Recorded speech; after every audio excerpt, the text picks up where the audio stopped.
life and artistic journey. Emile Claus, 1849 to 1924, was a prominent Belgian painter whose works are celebrated for their luminous depictions of rural life and landscapes. A leading figure in Belgian luminism, Claus developed a style deeply rooted in the Impressionist tradition while also reflecting his personal fascination with light, nature, and everyday people. Among his admired works is La Fenou's The Haymaker, which embodies his characteristic blend of realism, naturalism, and a poetic treatment of light. Early life and background.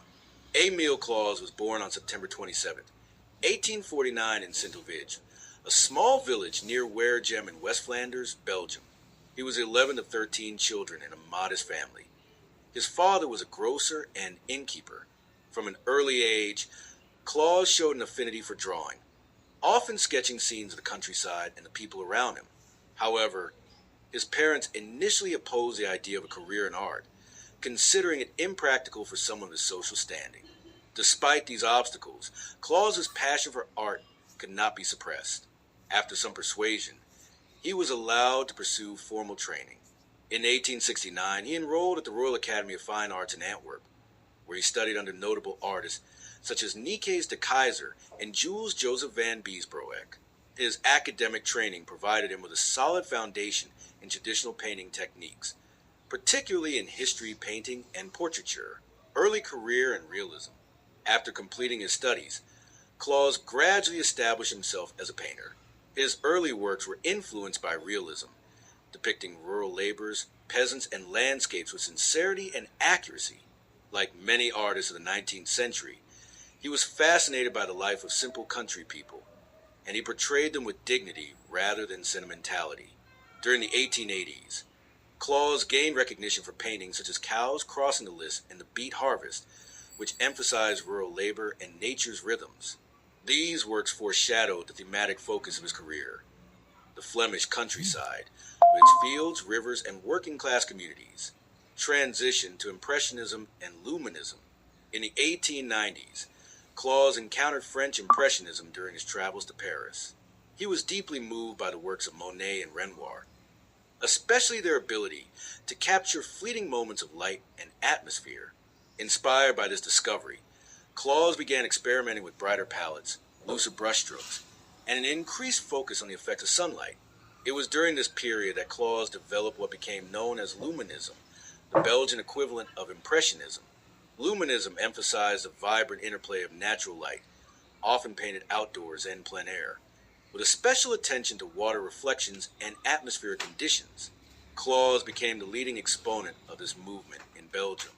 La Fenou's The Haymaker. One of Claus's significant works reflecting his mature style is La Fenou's circa 1896 to 1900. The painting portrays a solitary young woman working in the fields during haymaking season. She stands amidst a golden landscape, bathed in sunlight, symbolizing both the beauty and hardship of rural labor. In this painting, Claus combined realist subject matter with impressionist technique. The figure of the haymaker is painted with warmth and respect, embodying the timeless connection between people and the land. Meanwhile, the shimmering treatment of light on hay, sky, and skin demonstrates Claus's mastery of luminism. La Fenou's exemplifies his ability to elevate ordinary rural life into poetic and universal imagery, recognition, and success. Claus's reputation grew steadily at the turn of the century. His paintings were exhibited not only in Belgium but also in Paris, London, and beyond. He became a central figure in Belgian art circles and established close relationships with younger artists. In 1904, he co-founded the group Vie et Lumière, Life and Light, which united artists dedicated to Luminism. The group's mission was to develop a uniquely Belgian response to French Impressionism, rooted in local landscapes and sensibilities. Claus was considered the spiritual leader of this movement. His home in Estienne, near the River Lys, became both a personal retreat and an artistic haven.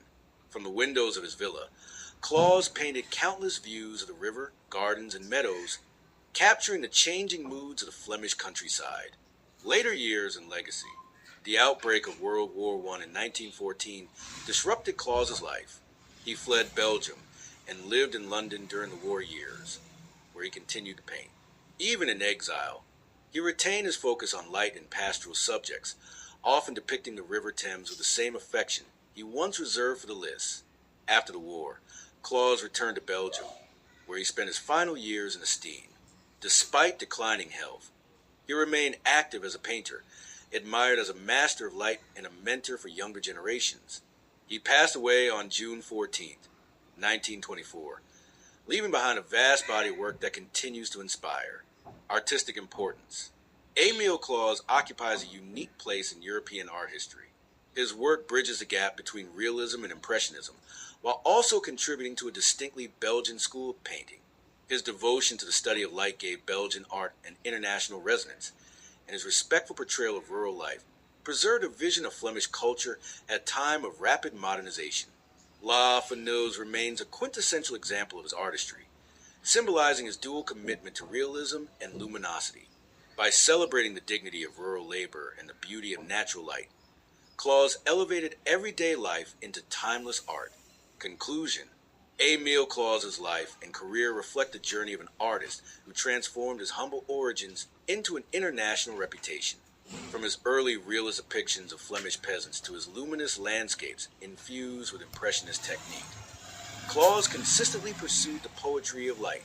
His painting La Fanoz encapsulates his legacy as the master of Belgian luminism, a painter who gave voice to both the land and its people through radiant canvases.